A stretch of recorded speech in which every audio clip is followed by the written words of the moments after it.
కాకినాడ తీర ప్రాంతంలో ప్రతిసారి పడవలు కాలిపోతా ఉంటాయి, దగ్ధం అయిపోతా ఉంటాయి.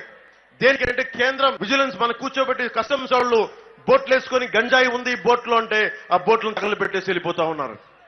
గంజాయి ఎక్కువైపోయింది. ఏ మూలకెళ్ళినా, కాకినాడ అర్బన్ వెళ్ళినా, కాకినాడ రూరల్ వెళ్ళినా బిడ్డలు, చిన్న చిన్న బిడ్డలు, 16-17 బిడ్డలు మా గంజాయి అలవాటు అయిపోయిందని చెప్తా ఉంటే నిజంగా చాలా బాధ కలిగింది. ముఖ్యంగా యువతకి చెప్తున్నాను, మీ తల్లిదండ్రులు పడే బాధ వర్ణనాతీతం. నిజంగా మీరు కూర్చోబెట్టి మీరు బలంగా ఉండాల్సిన యువత, దేశానికి వెన్నెముక అవ్వాల్సిన యువత, మీరు ఈ గంజాయికి మీరు కూర్చోబెట్టి ప్రోత్సహిస్తే డబ్బులు మీ ఆరోగ్యాలు పాడైపోతాయి.